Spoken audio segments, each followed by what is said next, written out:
मुलामुलींच्या लग्नाच्या बाबत विचारायला आलेले आहे. उत्तर आहे, खूप स्थळं येतात, उत्तर देत नाही, निघून जातात आणि मनाप्रमाणे स्थळ मिळत नाही. अशा स्वरूपाच्या समस्या आपण घेऊन आलात. यामध्ये अनेक बाबींचा त्रुटी आणि समावेश आहे. अनेक कुटुंबियांना मुळातच आपली देवी फार कमी लोकांना माहीत आहे. आपली आई कोणती, वडील कोणते. वडील म्हणजे खंडेराव, आई म्हणजे देवी. अनेक कुळांना देवी खंडोबाविषयी अनभिज्ञता आहे. म्हणून सर्वप्रथम देवी आणि खंडोबा हे आई वडील आहेत.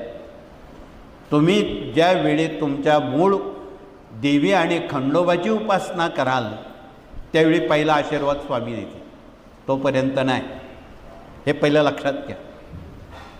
आणि इथे काही भाग्यवान लोक आलेले आहेत की छत्रपतींनी या महाराष्ट्रावर, भारतावर अनंत उपकार केलेले आहेत. त्यांनी त्यांच्या लिखाणामध्ये 96 कोळी आणि 7,000 कोळी असा क्षात्रधर्म लिहिलेला आहे. तो इथे उपलब्ध आहे.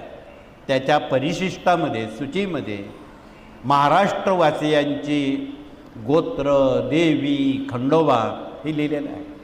ती सूची काढा, ती वाचा आणि वर्षातून एकदा देवी खंडोबाला जाऊन या. देवीला जाताना हिरवी साडी, हिरवा खण, ओटीचं सामान, पुरणाचा नैवेद्य परिवारानं वर्षातून एकदा तरी करावं. तर खंडोबाला जाताना एक धोतरपान उपरणं, 1.25 पाव हळद, कांद्या वांग्याचं भरीत आणि पुरणा वरणाचा नैवेद्य, यापेक्षा अन्य काही लागत नाही.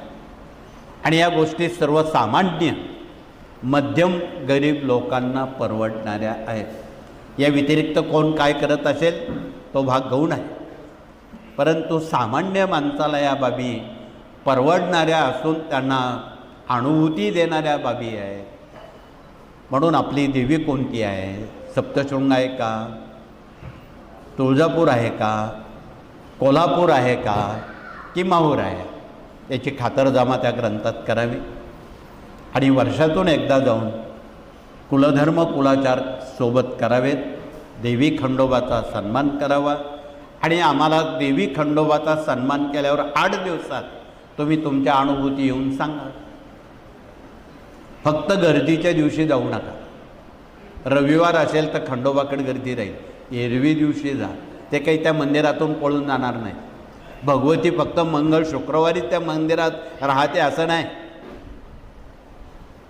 24 तास तुमच्यासाठी ती दैवत तिथे उभी आहेत आशीर्वाद देण्यासाठी.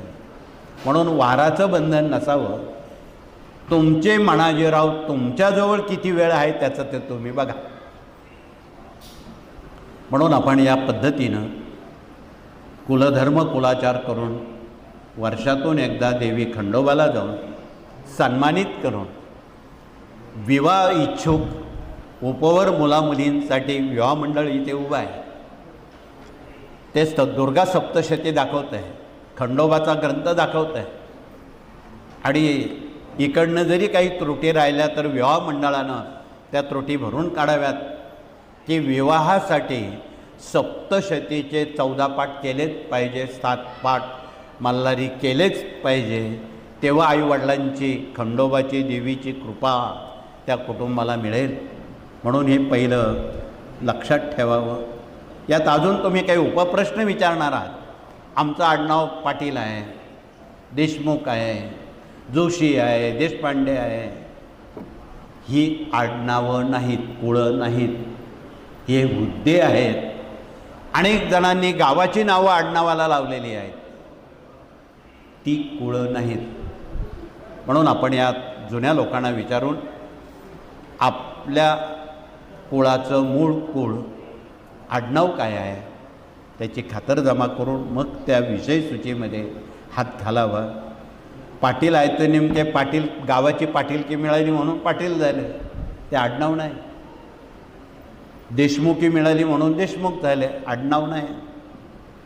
म्हणून आपलं कुळ कोणतं आहे त्याची कृपया आपण खातरजमा केल्यावरच आपणाला योग्य दिशा मिळेल.